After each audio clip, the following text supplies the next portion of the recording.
High viewers, welcome to Aadhan మరోకోణం. నేను మీ ప్రసాద్. తెలంగాణ ఎన్నికలు అయిపోయినప్పటి నుంచి కూడా ఆంధ్రప్రదేశ్ రాష్ట్రంలో ఎన్నికల పరిస్థితి ఏమిటి, ఏ పార్టీ గెలవబోతుంది, ఏ పార్టీ ఓడిపోబోతుంది, ఇప్పుడు తెలుగు రాష్ట్రాల్లోని ప్రజలందరూ కూడా దీనిపైనే ఉన్నారు.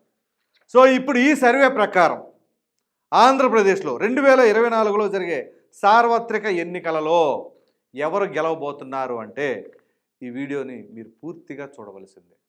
అయితే ఇక్కడ ఈ సర్వే వాళ్ళు ఇచ్చింది ఏంటి అంటే ప్రతి నియోజకవర్గంలో ఏ ఏ పార్టీకి ఎంత మెజారిటీ వస్తుంది అనేది కూడా ఇచ్చారు. సో ఇది మరి ఎంతవరకు వాస్తవమో కానీ వాళ్ళు మెజారిటీతో సహా ఇచ్చారు అంటే ఇది కొంచెం ఆశ్చర్యకరమైన సర్వేగానే చెప్పుకోవాలి. వీడియో కూడా కొంచెం లెందీగా ఉంటుంది, దయచేసి అర్థం చేసుకోండి. ఎందుకంటే 175 నియోజకవర్గాల్లో పార్టీ, ఆ పార్టీకి మెజారిటీ ఇవన్నీ చెప్పాలి కాబట్టి. సో ముందుగా అసలు ఈ సర్వే వాళ్ళు ఇచ్చిన దాని ప్రకారంగా చెప్పేదానికంటే ముందుగా ఆంధ్రప్రదేశ్లో ఏ పార్టీ అధికారంలోకి రావాలని కోరుకుంటున్నారో ఖచ్చితంగా కామెంట్ రూపంలో తెలియచేయండి. ఇక విషయంలోకి వచ్చేసరికి ఈ సర్వే నిర్వహించిన వారు పొలిటికల్ లైన్స్ క్లబ్ అంట. వాళ్ళు ఇచ్చిన అనాలిసిస్ ప్రకారం ఇచ్చాపురం నుంచి మొదలుకొని కుప్పం వరకు ఇచ్చారు. సో వరుసపెట్టి చదువుతాను, ఒక్కొక్కటి ఏ పార్టీ ఎంత మెజారిటీ. ఇది గుర్తుంచుకోండి, జనసేన తెలుగుదేశం కలిసి పొత్తులో వెళుతున్నారు కాబట్టి విడివిడిగా కాదు, పొత్తు వర్సెస్ వైసీపీ అంతే. ఇక బీజేపీ మిగతా పార్టీలు ఇంకేమీ లేవు, సిపిఐ సిపిఎంలు ఏమీ లేవు, జనసేన తెలుగుదేశం మాత్రమే వర్సెస్ వైసీపీ. ఓకే, ఇక మొదలు పెడదామా. ముందుగా ఇచ్చాపురం తెలుగుదేశం ప్లస్ జనసేన గెలుస్తుందట, 41,000 majority. Palasa Telugu Desam plus Janasena 9,000 majority. Tekkali పొత్తే 35,000. పిఠాపురం పొత్తే 10,000. శ్రీకాకుళం పొత్తే 25,000. ఆమదాల వలస పొత్తే 9,000. ఈ ఆమదాల వలసలో కొంచెం మెజారిటీ తగ్గింది ఈ పొత్తు జనసేన తెలుగుదేశానికి. ఎచ్చెర్ల 12,000. నరసన్నపేట ఇది కూడా తెలుగుదేశం జనసేన 4,000 మాత్రమే మెజారిటీ. రాజాం ఎస్సీ నియోజకవర్గం ఇది కూడా పొత్తే 9,000. సో ఇప్పటి వరకు నేను 9 నియోజకవర్గాలు చెప్పాను. ఈ 9 నియోజకవర్గాలు కూడా జనసేన తెలుగుదేశం పొత్తే. ఇక మొట్టమొదటిగా ఖాతా ఓపెన్ చేయబోతుంది వైసీపీ.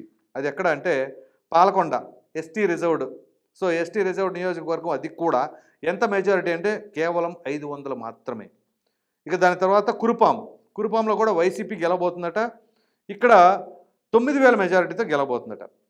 పార్వతీపురం తెలుగుదేశం జనసేన 1000 ఓట్ల మెజారిటీ, చాలా తక్కువ.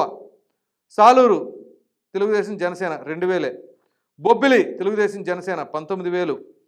చీపురుపల్లి వైసీపీ 1000 ఓట్లు. చీపురుపల్లి అంటే మీకు తెలుసు కదా, బొత్సగారి ప్రభావం. గజపతి నగరం తెలుగుదేశం జనసేన 500 మాత్రమే. నెల్లిమర్ల తెలుగుదేశం జనసేన 3,000. విజయనగరం తెలుగుదేశం జనసేన 22,000. శృంగవరపు కోట తెలుగుదేశం జనసేన 12,000. భీమిలి జనసేన తెలుగుదేశం 45,000. విశాఖపట్నం ఈస్ట్ పొత్తు 67,000. Visakhapatnam south 38,000. Visakhapatnam north 42,000. Visakhapatnam west 35,000. ఇక్కడ ఎవరిదే అని మాత్రం అడగమాకండి, వైసీపీ అయితే మాత్రం వైసీపీ అని స్ట్రెస్ చేస్తా. ఇక మిగిలిన అన్నీ కూడా వైసీపీ కాదని అర్థం చేసుకోండి. Gajuwaka 66,000. Chodavaram 30,000. Madugula YCP 7,000. Araku valley YCP 20,000. Paderu 5,000 Janasena, అదే తెలుగుదేశం జనసేన. అనకాపల్లి తెలుగుదేశం జనసేన 24,000. పెందుర్తి 17,000. యలమంచిలి 37,000.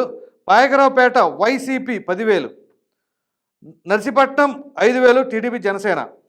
తుని 1000 ఓట్లు తెలుగుదేశం జనసేన. ప్రతిపాడు తెలుగుదేశం జనసేన 24,000. పిఠాపురం 38,000. కాకినాడ రూరల్ 55,000. పెద్దాపురం మాత్రం వైసీపీకి చూపిస్తుంది.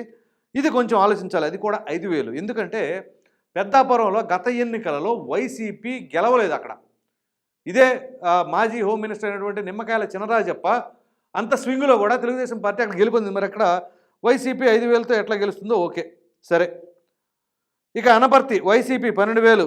కాకినాడ సిటీ తెలుగుదేశం జనసేన 39,000. రామచంద్రపురం 2,000 తెలుగుదేశం జనసేన. ముమ్మడివరం తెలుగుదేశం జనసేన 53,000. అమలాపురం తెలుగుదేశం జనసేన 42,000. రాజోల్ తెలుగుదేశం జనసేన 66,000. ఇది నమ్మొచ్చు, ఎందుకంటే ఆల్రెడీ రాజోల్లో జనసేన గెలిచింది.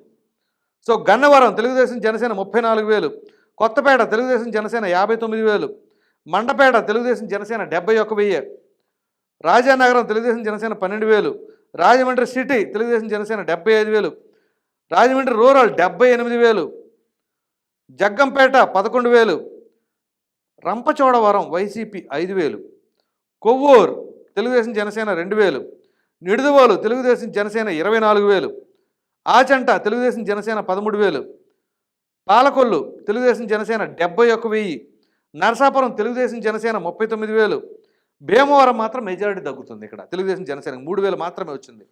ఉండి తెలుగుదేశం జనసేన 32,000, తణుకు తెలుగుదేశం జనసేన 2,000, తాడేపల్లిగూడెం 3,000, ఉంగుటూరు 10,000, దెందులూరు 13,000, ఏలూరు 3,000, గోపాలపురం మాత్రం వైసీపీకి ఉన్నది 3,000, తర్వాత పోలవరం 5,000, చింతలపూడి 4,000, తిరువూరు 3,000, నూజివీడు 1,000, గన్నవరం 29,000, గుడివాడ వైసీపీ 1,000, కొడాల నాని గారిది 1,000 ఓట్ల మెజారిటీ, కైకలూరు 24,000, పెడన 37,000, మచిలీపట్నం 33,000, అవినిగడ్డ 30,000, పామర్రు మాత్రం వైసీపీకి ఇచ్చారు 10,000.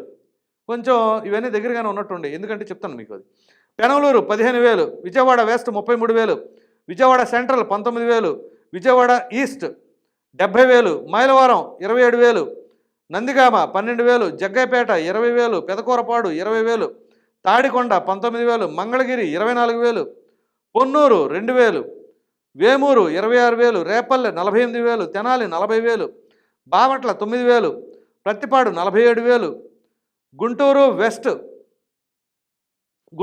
55,000, గుంటూరు ఈస్ట్ 20,000, చిలకలూరుపేట 20,000, నరసరావుపేట 1,000, సత్తెనపల్లి 16,000, వినుకొండ 2,000, గురజాల 1,000, మాచర్ల 12,000, ఎర్రగొండపాలెం 6,000, దర్శి మాత్రం వైసీపీకి చూపిస్తున్నారు, అక్కడ 5,000 మెజారిటీ, పరుచూరు 28,000, అద్దంకి 45,000, చీరాల 1,000 ఓట్లు, Santhanuthalapadu 14,000, Ongole 14,000, Kandukur 1,000, Kondapi 28,000, Markapuram YCP 2,000, Giddalur YCP 2,000, Kanigiri 10,000, Kavali 22,000, Atmakur 2,000, Kovur 8,000, Nellore city 25,000, Nellore rural 10,000, Sarvepalli 2,000, Gudur YCP 2,000. So Sullurpeta Telugu Desam Janasena 5,000, Venkatagiri 5,000, Udayagiri 5,000, Badvel 2,000, రాజంపేటలో వచ్చేసరికి వైసీపీ వచ్చిందండి 10,000, కడపలో వైసీపీ 25,000, కోడూరులో Telugu Desam Janasena 6,000, Rayachoti YCP 8,000, Pulivendula YCP 66,000, Kamalapuram YCP 4,000, Jammalamadugu YCP 22,000, Proddatur YCP 16,000, Mydukur YCP 5,000, Allagadda మాత్రం తెలుగుదేశం జనసేన 8,000, శ్రీశైలం తెలుగుదేశం జనసేన 2,000, నందికోట్కూరు తెలుగుదేశం జనసేన 3,000, కర్నూలు తెలుగుదేశం జనసేన 14,000, పాండ్యం వైసీపీ 9,000, నంద్యాల తెలుగుదేశం జనసేన 2,000, బనగానపల్లె తెలుగుదేశం జనసేన 14, ధోన్ కూటమే 12,000, పత్తికొండ మాత్రం YCP 8,000, Kodumur YCP 7,000, Yemmiganur Telugudesam Janasena 5,000, Mantralayam Telugudesam Janasena 4,000, Adoni Telugudesam Janasena 2,000, Alur YCP 10,000, Rayadurg TDP Janasena 17,000, Uravakonda Telugudesam Janasena 28,000, Guntakal TDP Janasena 2,000, Tadipatri 20,000, Singanamala మాత్రం వైసీపీకి వచ్చింది 12,000, అనంతపూర్ అర్బన్ తెలుగుదేశం జనసేన 4,000, కళ్యాణదుర్గ్ తెలుగుదేశం జనసేన 5,000, రాప్తాడు 6,000, మడకశిర 9,000, హిందూపూర్ 45,000, పెనుగొండ తెలుగుదేశం జనసేన 13,000, పుట్టపర్తి 3,000, ధర్మవరం 19,000, కదిరి 1,000, తంబళ్ళపల్లి 1,000, పీలేరు 18,000, మదనపల్లి 8,000, పొంగనూరు 1,000, చంద్రగిరి మాత్రం వైసీపీకి చెవిరెడ్డి భాస్కర్ రెడ్డిది, అది 6,000 మెజార్టీ ఇచ్చారు. తిరుపతి తెలుగుదేశం జనసేన 35,000, శ్రీకాళహస్తి కూటమి 6,000, సత్యవేడు మాత్రం వైసీపీకి ఇచ్చారు 10,000, నగరి రోజా గారిది Telugu Desam Janasena 19,000 majority, Gangadhara Nellore 7,000 YCP majority, Chittoor YCP 10,000 majority, Pothalapattu వైసీపీని 3,000 మెజారిటీ, పలమనేరు తెలుగుదేశం జనసేన 2,000, కుప్పం 56,000. అది కూడా తెలుగుదేశం లాస్ట్ అయితే కదా.